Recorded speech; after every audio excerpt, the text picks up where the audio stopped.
I'm Ben Eno. Every Sunday from noon to 1 p.m. here on ON 1240, get a whole new look at the weird world we live in on Behind the Paranormal with Paul and Ben Eno. Every week we bring you the world's greatest experts and most amazing experiencers, from PhDs to abductees. And you'll see soon that explaining the paranormal isn't the problem, it's handling the explanations. Be there. ON Worldwide!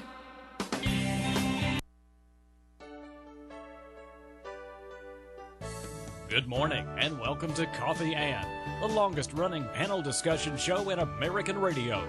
To make a comment or ask a question to the panel, call 401-766-1240 or email at joe@onesocketradio.com. And now let's join the Coffee and panel on ON 1240, WOON One Socket Radio. And a good morning. Good morning to you. It is Coffee and Time here on ON, AM and FM, 1240 AM, 99.5 FM. It's Thursday morning. It's June 4th in the year 2020. This is Joe Callahan.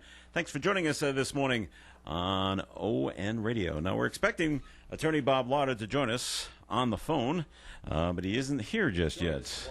Hold on there, Dave. No one can hear you. Oh, that's okay. Try it again there, Dave. Twice, but there was some technical difficulties as we changed telephones and things like that. It dropped the circuit. Well, hopefully he will call back relatively soon. Yeah, after a while he'll realize when we're not talking to him that he's not... And he'll hear a dial tone eventually and say, that's not right. All right, that's Dave Richards over there. So good morning to you, Dave. Why, yeah. Lovely day. We're doing okay? You seem awful low. Okay. That's all right. I'm not feeling mighty low. I'm feeling pretty good today. It's a nice day out I had some good questions for Bob lined up, so I need him to call back soon. there. He loves it. He loves my questions. There he goes. He's calling in right now, Joe. Why don't you All call him right. I can't. Yes, you can. As soon as Denise is done Done talking with him. Well, they're exchanging there you go. pleasantries over there. That's it. No, wait a minute. Don't do that phone. Do the other phone.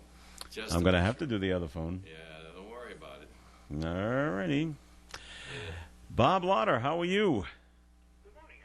How are you? We're doing okay. Nice to have you with us this morning. Well, there you are. Thank you very much. The problem is on our end, Bob, and the reason I had Bob put you on phone 2 is because phone 1 dropped you until I figure out why. I didn't want to have it happen 3 times to you. Talk again, Dave. What? Hello? I can't seem to hear I'm you. on 3, Yeah. and I'm on 2. Hello, hello. No. You're not getting much from me, huh? No. All right. Moving right along. So, Bob, you're here, right?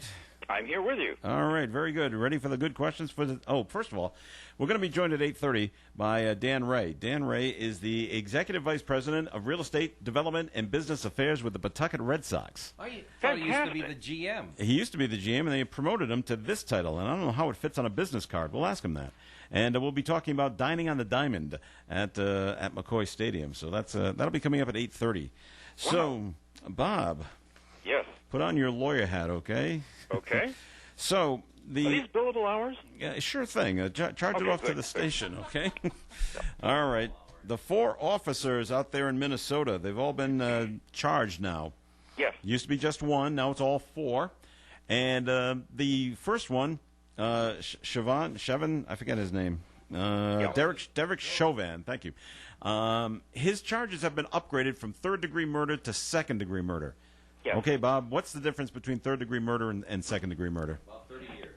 Third-degree murder is basically manslaughter, and that's where the death was caused primarily as a result of your negligence, something along those lines. First-degree murder is premeditated intent. Right. Mm-hmm. Second-degree murder is intent, but it doesn't have to be premeditated, and that's what they've upgraded him to second degree. And one of the reasons they've probably done that is because they want to be able to be effective in charging the other 3 officers with the concept of a felony murder.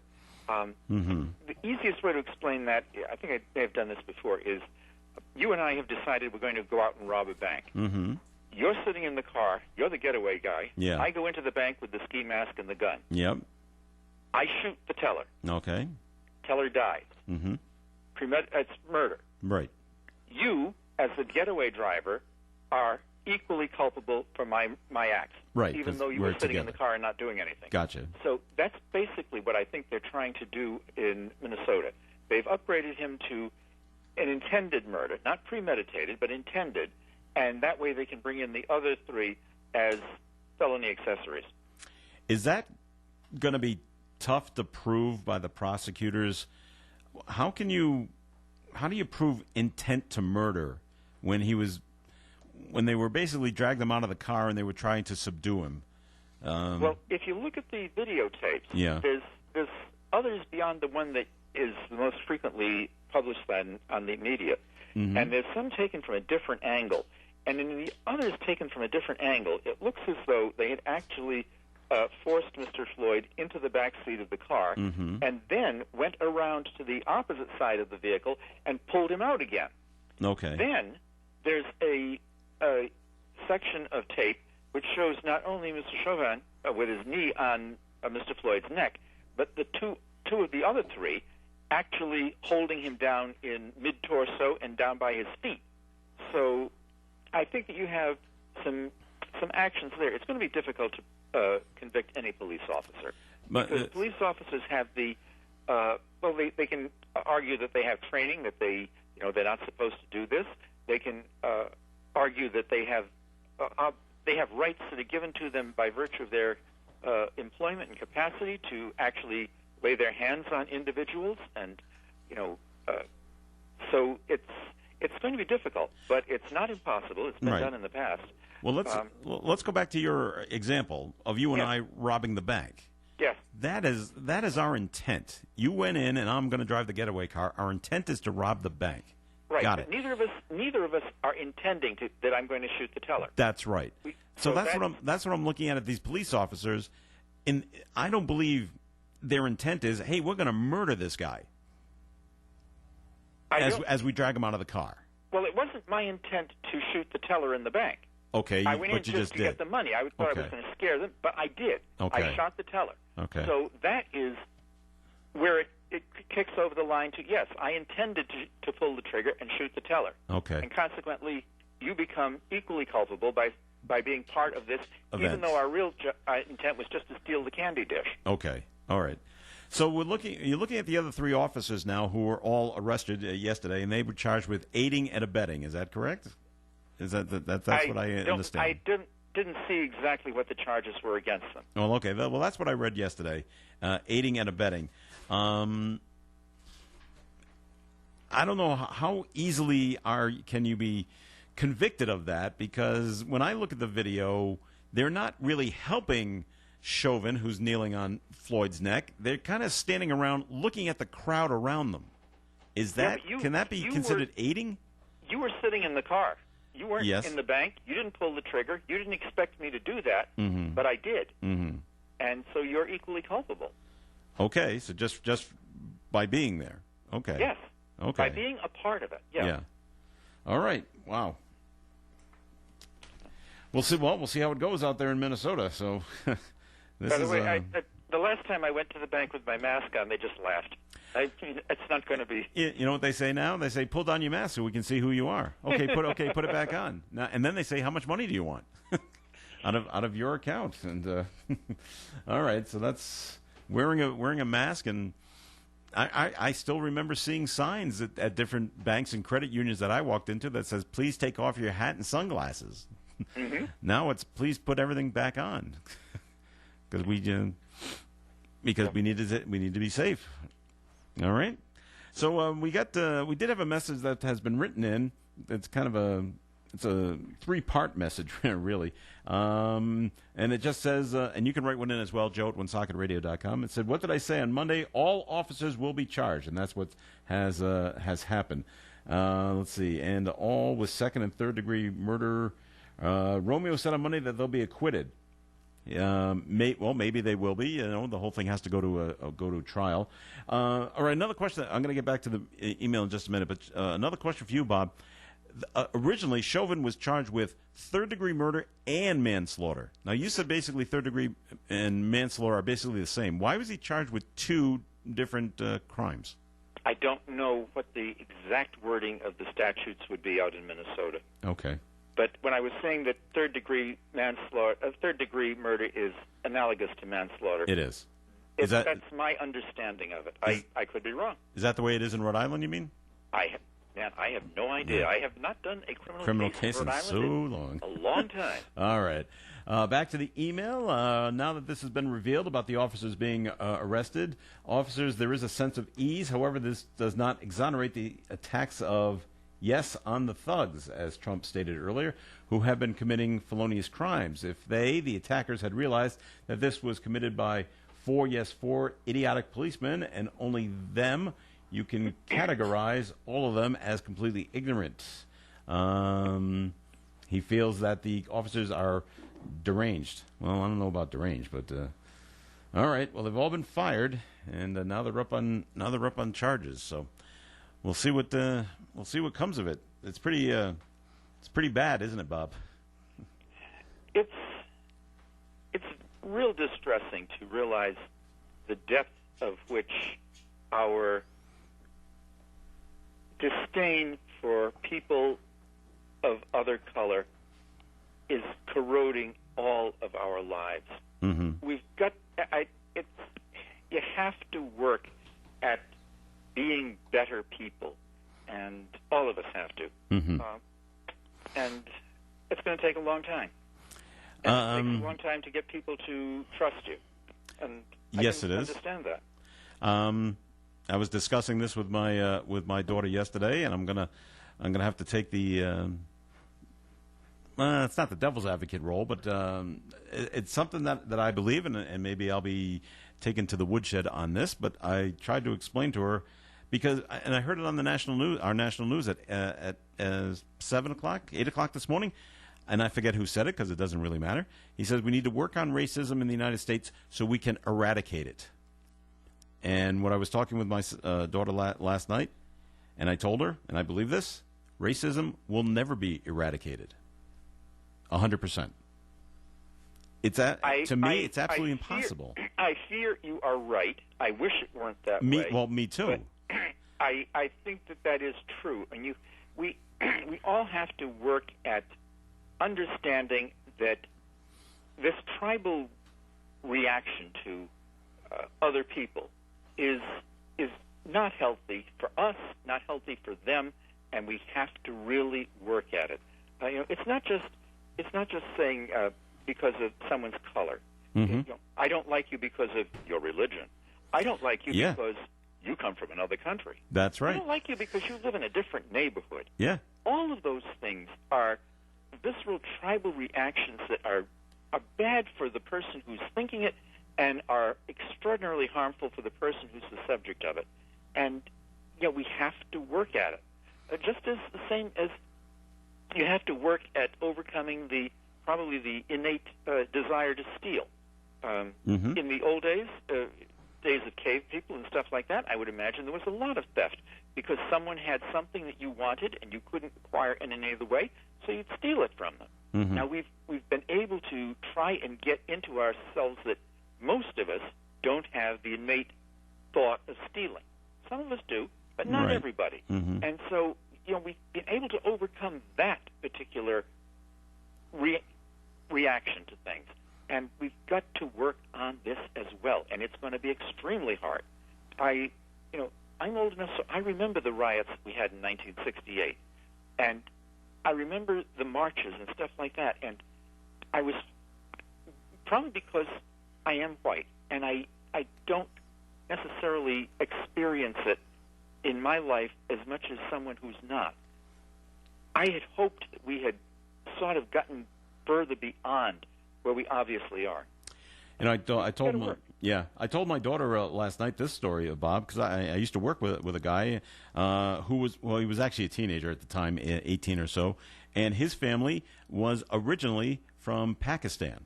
Okay. Yeah. His family and he told me, and a lot of people that come from the village that he was in, and a lot of Pakistani people, you know what? They hate. Okay, and he used the word hate the people from India, and those two countries border each other. Right. And I said, it's been going on for centuries. We hate them, and they hate us. Yeah. And so I asked him, well, but why? And he didn't have an answer. He said, I don't know. They start from when they're very young, 2, 3, and they start telling them, we hate Indians just because. Now, how do you eradicate that? Centuries of thinking like that way. You have to deliberately work at doing it. Yeah. And it's not going to happen in one generation, in 2 generations. It's going to take time, but you have to keep working at it all the time. And you can't let up on it. Right. Yeah. But it's tough when it's, your parents are telling you this. When you're that young, you believe everything your parents tell you. Yes. They're the bad people. We hate them. Okay. And you just grow up with that thinking. And it's tough to reverse it. It is, and you got to work on the parents so that they don't inculcate this into their kids. Yeah. And try to train them so that the kids won't react this way. Yeah. Okay, we got to take a break here, Bob, and we have another message to get to, and we will when we come back. And if you want to send in your 2 cents, you can. 766-1240 is the number to call here on the Coffee and Program. More is coming your way. Stay tuned. I'm here with Kara Benjamin of the Benjamin Insurance Agency. Kara, what's most important to you as a business owner? The most important thing to me as a business owner is to be there for my customers in the moment of truth. It's not just writing the policy and you're done. It's about being there for my customers when there's an accident, a fire, or even a death. Helping them get through tough moments in life. That's my job as an agent. You're in good hands with Allstate and Kara and Celeste Benjamin of the Benjamin Insurance Agency, 125 Eddie Dowling Highway, across from Dowling Village in North Smithfield, 765-5000. Our business is truly a referral business, and we have built it based on our premier service level and commitment to what we do. If you are looking for personalized service with people who care, that would be us. Outdoor dining is now being offered at River Falls Restaurant. Come and enjoy your meal with the Blackstone River in the background. You need to make a reservation in order to eat outside at River Falls, so call 401-235-9026 for reservations. And your party needs to be 5 people or less. River Falls Restaurant is ready to provide you with their great burgers, combo meals, seafood, pasta, chicken, veal, and prime rib. Come and enjoy your meal outside at River Falls Restaurant, Market Square, Woonsocket. Call for reservations today, 401-235-9026, 235-9026, River Falls Restaurant. This is Jeffrey Partington, President of the Woonsocket Teachers Guild. Congratulations to all students who have finished 12 years of excellence in learning on their graduation day. We believe that students are better prepared than ever with the skills they will need to succeed in the 21st century workplace or go on to higher education. While it is a celebration for the students, it could not have happened without the support of parents, the community, and over 575 teachers and teachers' aides who have dedicated themselves to the mission of giving all students the tools they need to be successful. Woonsocket Teachers, we make a difference every day. The Coffee and Panel is enjoying coffee from Down East Coffee in Pawtucket. They're a 62-year-old family business that roasts all its coffee right here in Rhode Island. Founded originally as Excellent Coffee Company, they provide great coffee to food service establishments throughout New England. You hear it all on ON Radio. Feel the spirit. Coffee in on ON, AM, and FM. I'm Joe Callahan. You still there, Bob? Yes, I'm still here. Very good. So we did have a message that's been called in on this one, and it just says it's an opinion, and they say, and please respond to this, Bob. Some say that the second-degree murder upgrade is intentional to get that officer acquitted because they'll never be able to prove intent. What do you think about that? I would doubt that was the motivation behind the Attorney General's move out there. From what I've seen on television, in the conferences they've had with the Attorney General seem to be quite dedicated to the concept of prosecuting as fully as possible. Mm-hmm. Now, it's going to be difficult to prove the murder charge, but at the same time, I think that if they'd just gone with a lesser charge, they might have had difficulty in bringing in the other 3 officers as being culpable along with them. And I don't know how the reaction of the public would have been to a lesser charge either. Right. It is going to be difficult. That's true.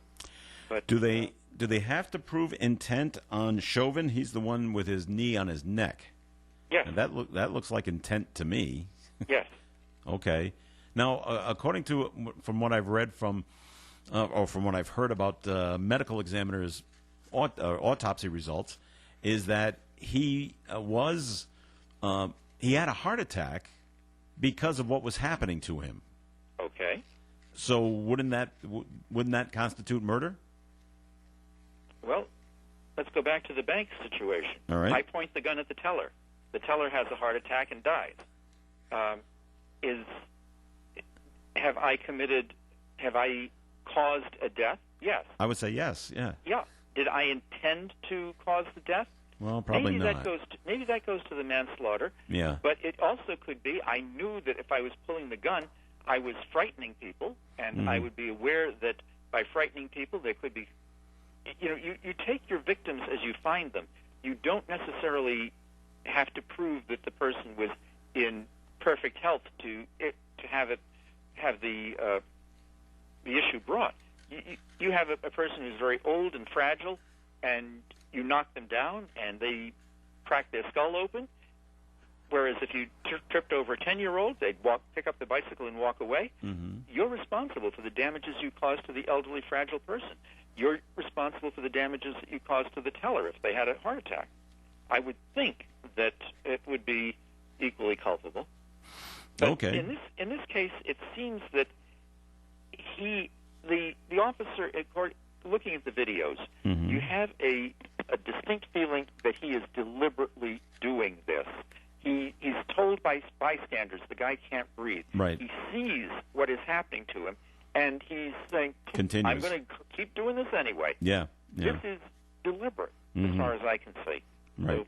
So, a jury will find differently. I may find differently, May. but yeah. Oh, I'm telling you, Bob. And you and I can remember the Rodney King trials. Yes. 25 years ago, and things got ugly when those officers were acquitted. If the same things happens again this time round, it's going to be double how bad it was then. I think that it will be very disappointing to a lot of people if there's not a conviction. Yeah, well, I But, agree. There's been cases where you expect convictions. The Trayvon Martin case down in Florida with Zimmerman, right. who tracked the kid and shot him. Mm-hmm. You would have thought that a jury would have found him guilty in some regard. Mm-hmm. They didn't. He was Right. acquitted. You can't tell what a jury is going to do. They look at the facts that are presented to them, and a good defense attorney is going to try and bring out as many facts as possible that are favorable to the defendant. Of course. All right. Let's see. So, are they going to try for a change of venue at all? Have you heard anything like that, Bob? Or are they going to keep it in Minneapolis? I don't know. If I was the attorney for the defendant, I would certainly want to change a venue, because I would think that it's going to be extremely difficult to get a jury that is not going to be in some way influenced by the news media coverage of the protests in Minneapolis. But that's going to be real difficult, because I think almost anybody who has access to any kind of media is aware of what is going on, has probably seen the videos, has probably, like me, made a decision as to what we think the actions of the police constituted.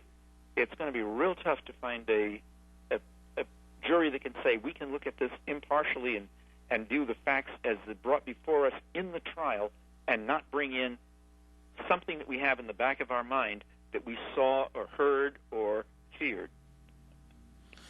Yeah. All right. Even if they do move it, I mean, where could you go in the United States where you could find people that say, I don't know what you're talking about. I haven't, I haven't seen any video of this. What's going on? I don't think you could go anywhere. Doesn't matter if you even move it. Probably. Well, you could move it outside of Minneapolis. You could move it to another city in Minnesota. But wouldn't they be They just may as not- tainted? they may be as tainted, but maybe not to the same degree as having personally experienced the protest. Mm-hmm. So that would cut down that element a little bit. But no, it's going to be difficult. Yeah. All right, we do have a note that's been called in, and I'm having trouble reading what one of these words is. So it's President.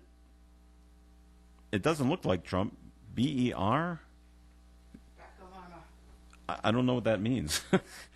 President Obama.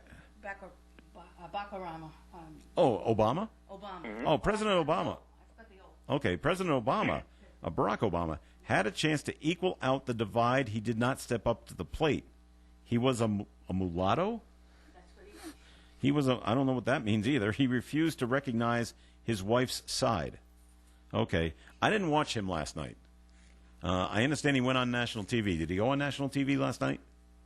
I don't know. I know that he has had several talks where he has been on YouTube and things like that. Okay. I imagine it's been on national television. Okay. As for stepping up to the plate, and, the word mulatto is a century-and-a-half-year-old term that does contain some degree of disparagement and prejudice. It refers to a person whose ancestry, I believe, is from a white parent and an African parent. Okay. And then you get into others that are 1/4 and 1/8 and things like that.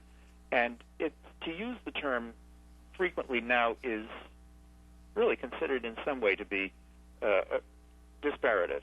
But with regard to stepping up to the plate in what he did, that was 3.5 years ago. He may not have pushed things through the Senate and the Congress that would have helped the situation with regard to police training and the oversight that Vice President Biden is now suggesting he would do if he was elected.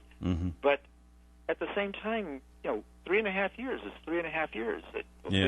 The present administration has done absolutely nothing either, and I think that in some ways the present administration, the statements the president has been making are not helpful in trying to resolve the situation in a reasonable manner.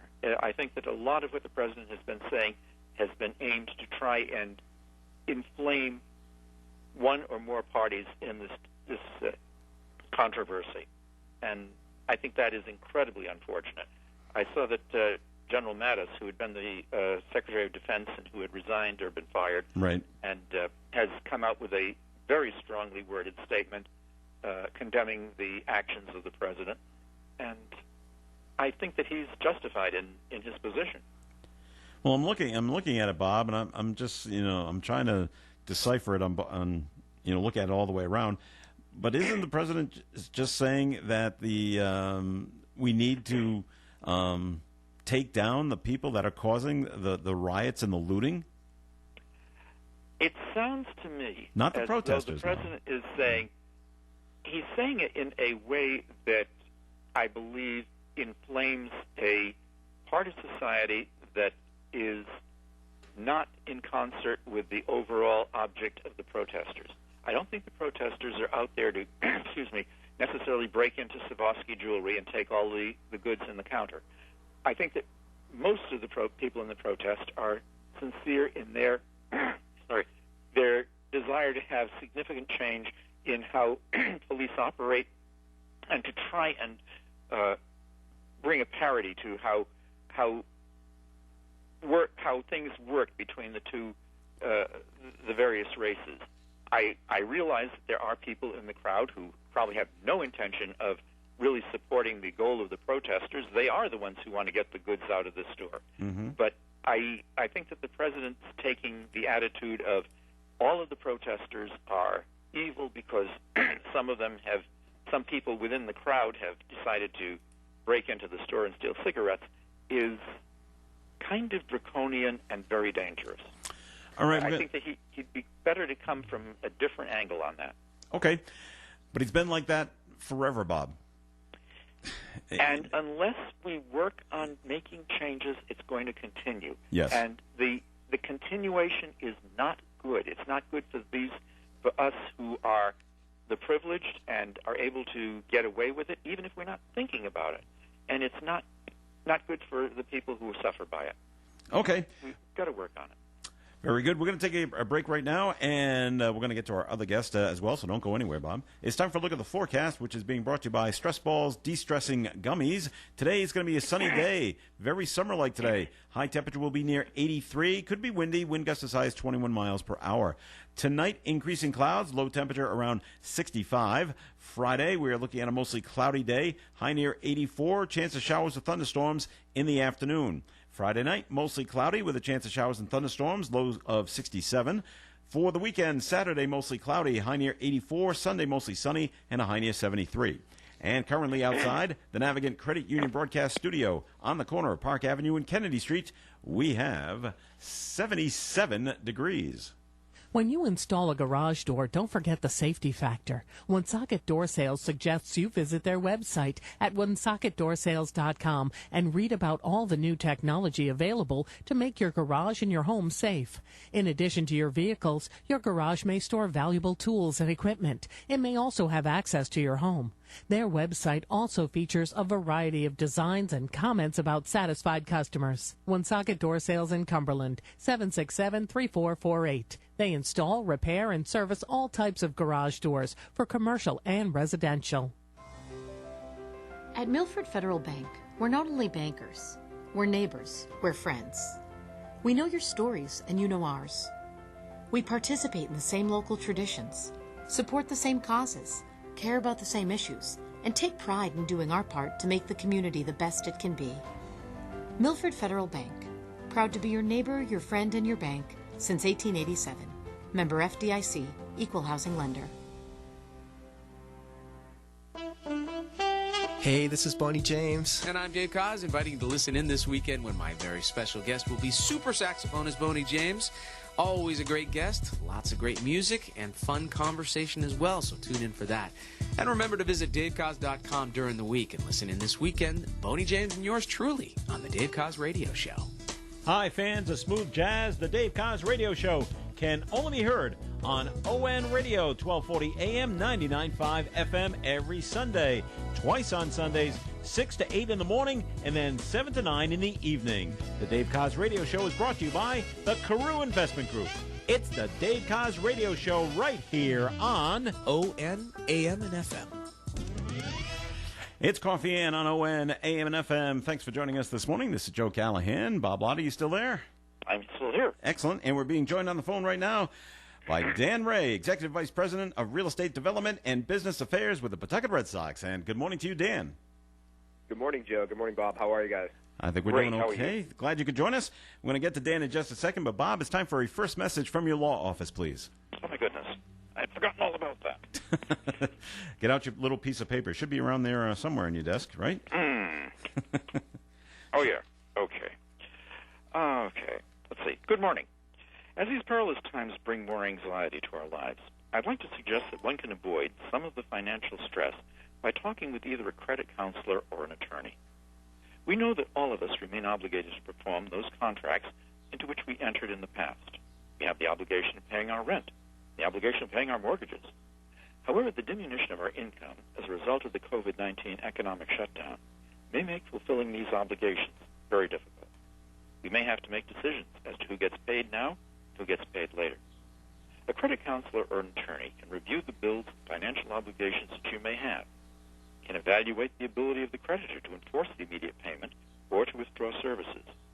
The counselor or an attorney can make recommendations concerning the sequence in which creditors get paid, who is essential to get paid, who can be delayed.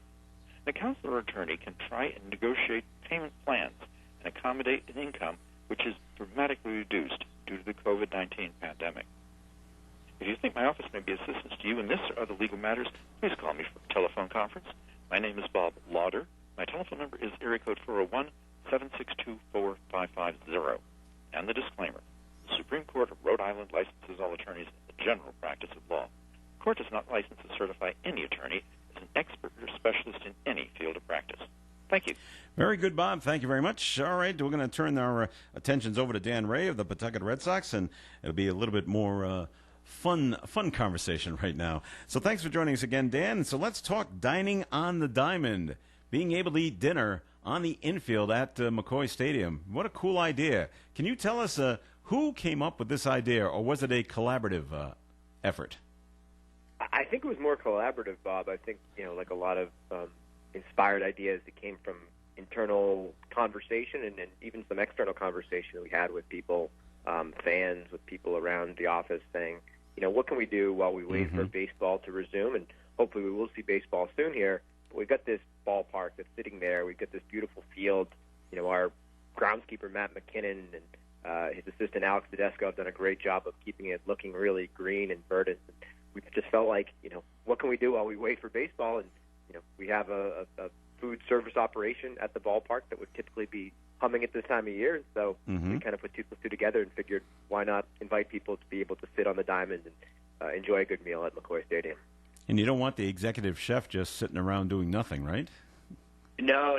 We have a new chef, a gentleman by the name of Tom Whalen, who was actually most recently with the Oklahoma City Thunder of the NBA. And yeah, this time of year he would typically be cooking food for our players, our coaches, suite holders, media members. So he's been kind of thrust into an unfamiliar situation like all of us have. Sure. He's been actually thinking of things too. He's been coming to us and saying, "Guys, I want to cook." Yeah. We recently started actually a Wednesday program for police and firefighters in the Pawtucket area, so they can come to the ballpark and get a sandwich on Wednesdays. We call it our First Responder Wednesdays, presented by National Grid. So, our chef has said to us, "I want to be of service. I want to be of use." And even though we're not playing baseball right now, we still want to have a lot of activity around the ballpark.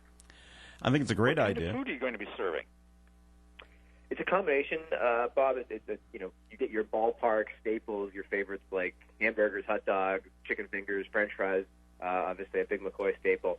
We've also worked in some other options. We have an eggplant parmesan meal. We have a more deluxe barbecue meal. I think we're going to add a couple of new items in the coming weeks. So we'd like to try to hit all the key points. If you want to come and you want to enjoy a hot dog and a beer, you can do that. But if you want something a little more elaborate, we're going to have those options as well for people. Fantastic. Oh, great. Yeah. Are any of the players going to be around? So most of our players right now are still at home. They're largely in Florida, Arizona, California, Texas. A lot of these guys are kind of warm weather dwellers. So they're waiting on word about the resumption of the season. But as baseball hopefully returns in the near future, are we going to see players around potentially? We certainly hope to see baseball up here in the Northeast at some point in the near future. Let's certainly hope so. Now, I know you've gone out to the front office staff and say, hey, guess what?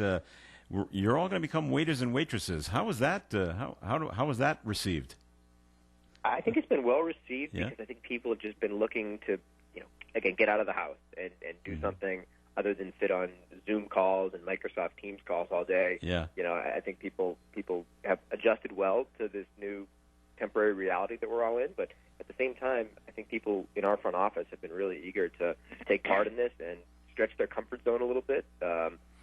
I don't know how to make anything beyond a grilled cheese sandwich, so I stay far away from the kitchen. I let the experts do their work. But I've said, hey, if I can be of service, I can carry a tray or something, I'll Sure. do it. And I think it's really been an all-in sort of mentality that, members of our front office really want to jump into this and make the most of it.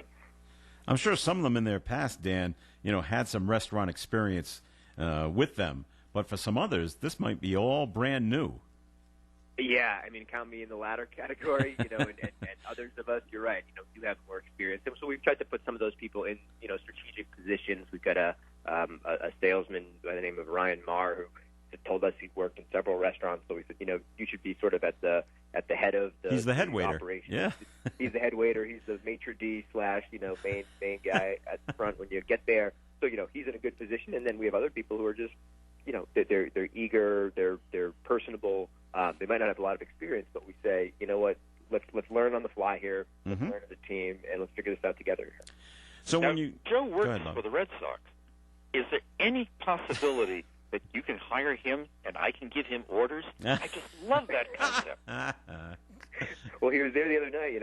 I know, Joe, you were at our media night. Yes. what'd you think of the food? Were you a fan of the spread and what the chef Yeah, out there? well, I went with your staples of a cheeseburger and some French fries and a bottle of water and an ice cream bar at the end. So yeah, I thought it was delicious. Good. So, Glad we hit the mark there, So- and hopefully keep doing that here. Sure. Sorry, Bob. I'm not one of the waiters, so that's. Oh, darn. I'd have gone just for that. Just to do that. Okay. So Dan, how many you got those picnic tables basically out on the infield that can sit.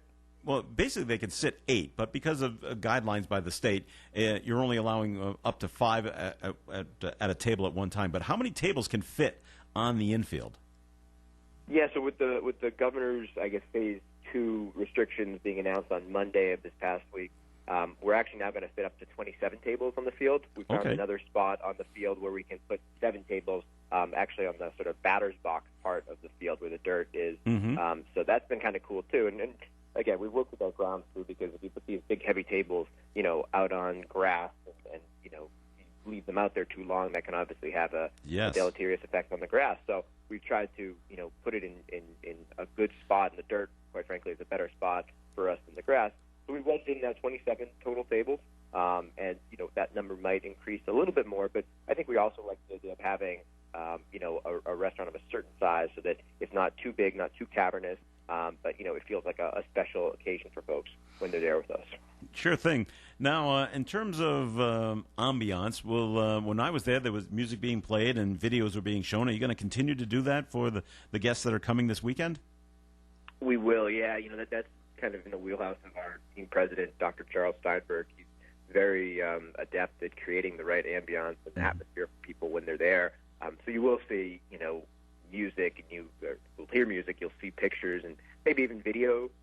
We've talked a little bit about when, again, games are back, when spring training games are back, if we're watching the guys get ready for the season down in Florida at some point soon, maybe that would be cool to put a spring training game on the video board. So we've talked about different ways of making it really an immersive experience, not just for your taste buds, but for all the different senses that people have.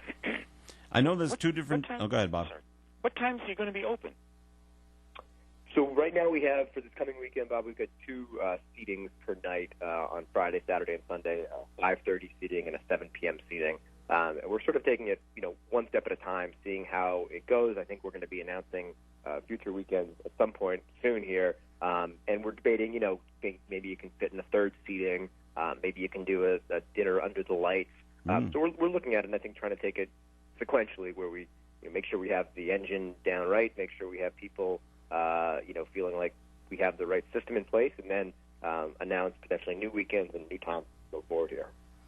Because, Bob, this weekend to eat on the ball field this Friday, Saturday, and Sunday, is all 3 nights are a sellout, which I think is pretty cool on something you haven't even tried in the past before, Dan, and it's already sold out and quickly. Yeah, it's gone. Yeah, very quickly. I think the first tranche that we had went in like 88 minutes. From the time we announced it till our final reservation was made. So we've had a really good response. I think our waiting list now is up to 300 or 400 entries on it for people who have put their names down and said, I'll be interested in future weekends. So I think the question of future weekends is just a when, not an if at this point. We'll be announcing those soon, so the people who are on the waiting list or people who haven't yet called us but want to be part of this can do so and book a future weekend at some point very soon here. And also, if like for this weekend, if you were shut out, you're still offering basically curbside pickup of ballpark food if that's what you're looking for. You can just swing. You can call in your order, swing by, and they'll hand it to you in your car, and just take it home and eat it. Correct? Yeah. So just like a restaurant, like many restaurants right now, yeah, you get that option, and our kitchen staff is quick enough where within 20, 30 minutes usually of calling us different times of the evening or earlier in the day, you can call in and say, I want to pick it up at 5:30. Put me down for 2 barbecue meals and 2 hamburgers, and have that option as well. So we want to give people both the takeaway option as well as a dine-in option here. It's a great idea, and I was chuckling to myself yesterday, Dan, as looking over a few things and looking at your background, and you went to Harvard, correct? I did. And graduated, okay, and then you worked for the Boston Red Sox and for a number of years, and now you're down here with the Pawtucket Red Sox, and who knew that you were going to be the restaurant manager, right? It's Jack jack of all trades, master of none, baby. For me, it's being very much a generalist in my career, and I've been fortunate, in my time with both the Boston Red Sox and the Pawtucket Red Sox to work with different people and to learn from different people. And I think, one of the cool things about working in the sports business, among many other things, is you come across a wide variety of people. And that's true of our front office. We've got people in our front office who are, MBAs. We have people with law degrees. We have people, with very varied backgrounds, and you intersect with these different people.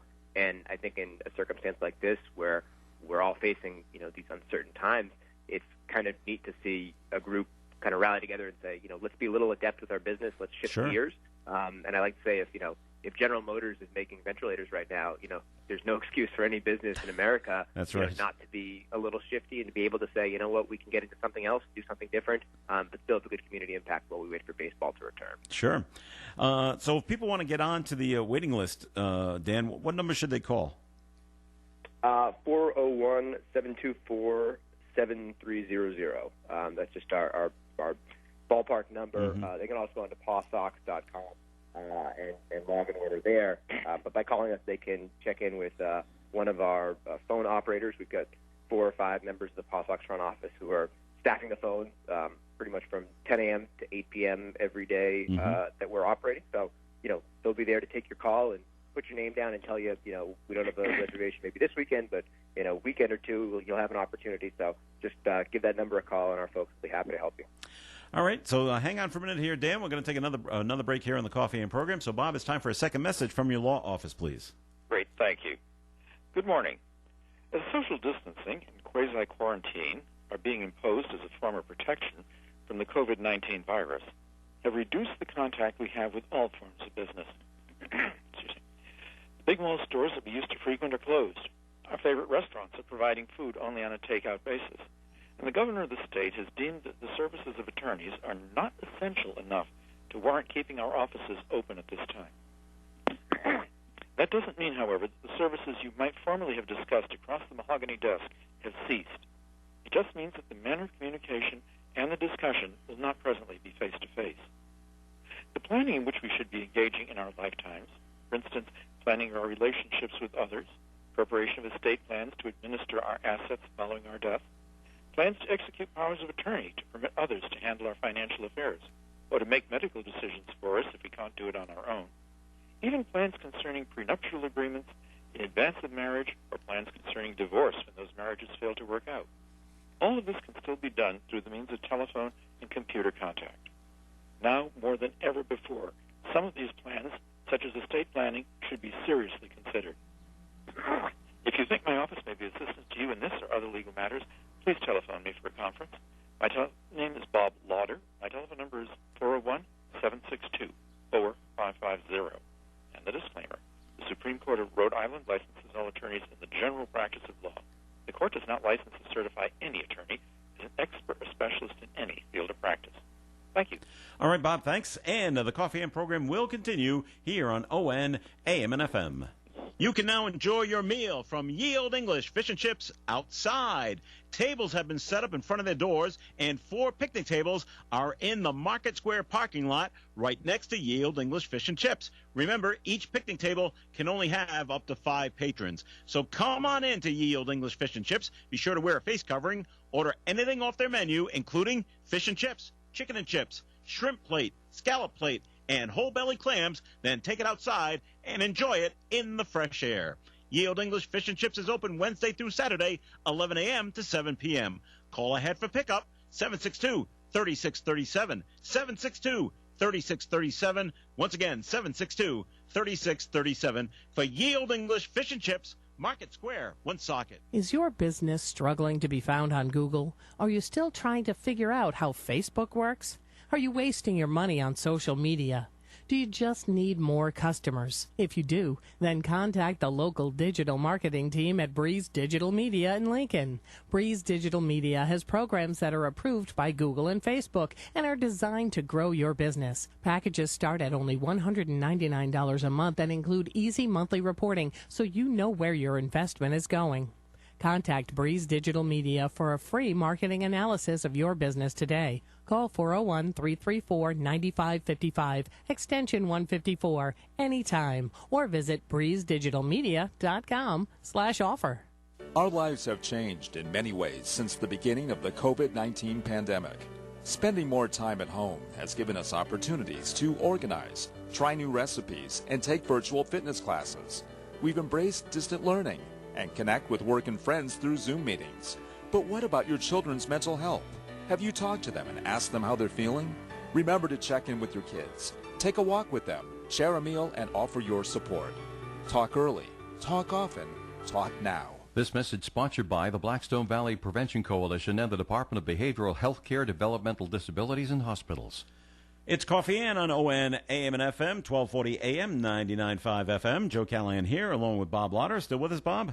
I'm still here. And Dan Ray, Executive Vice President of Real Estate Development and Business Affairs with the Pawtucket Red Sox. Still with us, Dan? I am, Joe. Dan, how do you get that title on a business card? Very small fonts. Very small fonts. I just say guy who does some things around the ballpark. Hey, there you refer to myself. There you go. That's perfect. So we're talking about, Dan, about dining on the diamond at McCoy Stadium. It starts this weekend. It is a sellout for this weekend, and they can fit 27 picnic tables on the infield. And the way they do it is there's basically tables in the infield. Some are along the outfield grass, and some are along the infield grass. When I was there, the infield grass was kind of roped off. They didn't want you walking around on that. But the outfield grass was open. Do you anticipate people taking a walk around the outfield grass, Dan? I think we do. I think now, particularly that the restrictions have been loosened to a certain extent. I think there's a little more latitude in how people can move around. So we are going to say to people, come in and have your meal and enjoy your meal. But if you get done a little bit early, or you want to take a mid-meal stroll, feel free to do so. We have the opportunity to work in baseball and the privilege to be around a ballpark all day. So, you kind of forget how cool it is sometimes just to be out there, looking at a great green, lush acreage and enjoying the ballpark. And we want people to have that same opportunity when they're dining with us. Sure. And for, people that have, watched the game all their lives from the stands, to be able to be on the field and look up at the stands, it's a completely different experience. It is, yeah. It's really the player's view and the player's perspective. So one of the cool things about our table setup is, again, our president, Dr. Charles Steinberg, who has a lot of creative ideas. He's going to be numbering and naming each of the tables. So, you go to the number 1 table, and that'll be the Bobby Dorr table. Yeah. Number 14 table to Jim Rice, the 27 to Carlton Fisk. So, we'll put maybe the 27 out at home plate, and, the 14, Jim Rice, might be, closer to left field. So we're kind of tying in the baseball part of it and, reminding people that, we've got a great game that will hopefully be back soon here. Well, now you're going to have people fighting. No, I don't want the Carlton Fisk. I want the Carl Yastrzemski. We might.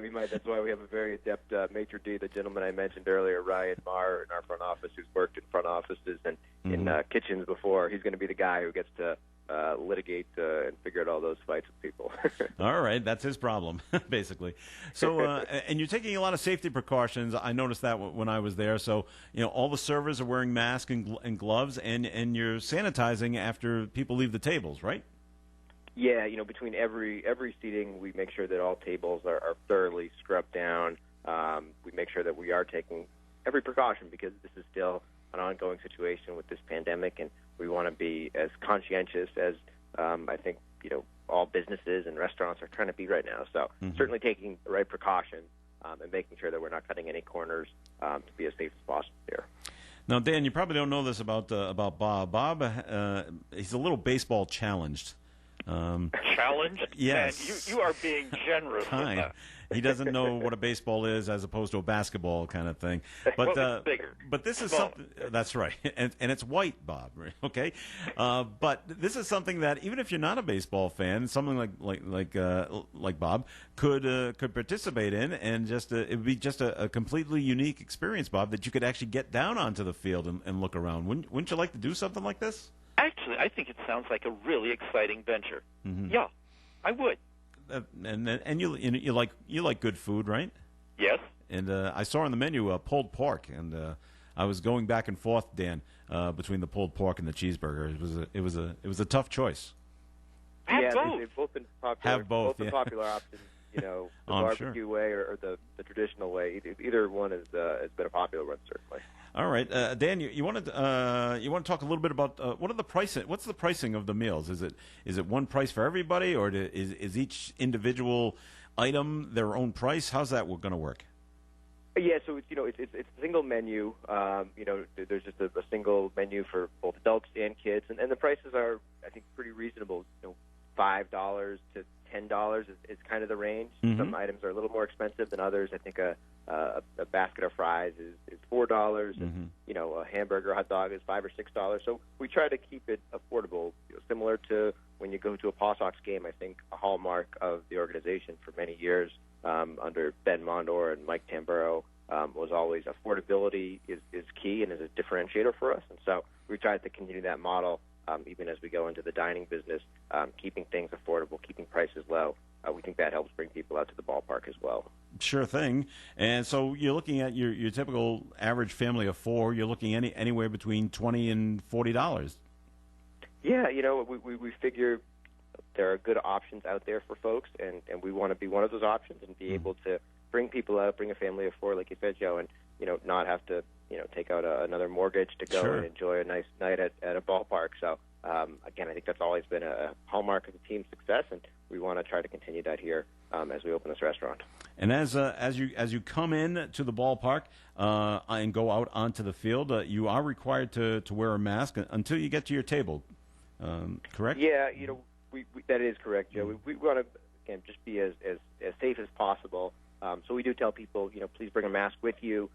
If folks forget to bring a mask, we do have masks that we have for handout if folks don't have a mask. But we figure, let's be as safe as possible. So the tables are socially distanced, and we say that when you're having your meal, you can certainly take the mask off. But if you're walking around, if you're with other people, let's be safe and let's just be as cautious as possible here.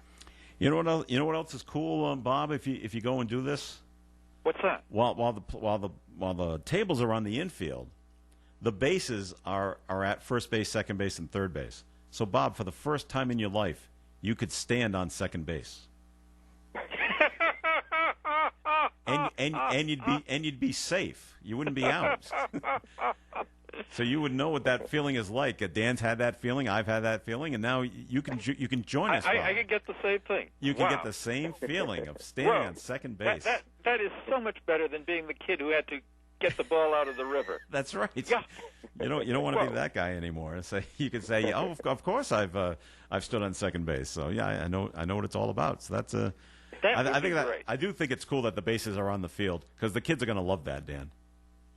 Yeah, I mean, kids have we've had adults mention it to us too and say, "Hey, can I stand there? Yeah, is it okay?" And a lot of people don't realize what a base feels like. They haven't seen it since they were in Little League or something, and it's cool to see what the professionals use. What they use, yeah. Stuff is out there. That's a cool thing that you don't get to see every day. And it's the bases are a big difference from when you played in Little League. Yes, a little bit different than the ones they threw out there on the diamond. These ones are the professional type, and yes, those are there for all types of collisions and things that the professionals sometimes get into. And something else I noticed when I was there: restrooms are available. Yes, so what we did is we actually turned our team locker rooms, the home and the visitors' clubhouses at the ballpark, have been turned into restrooms. So that's an additional cool feature.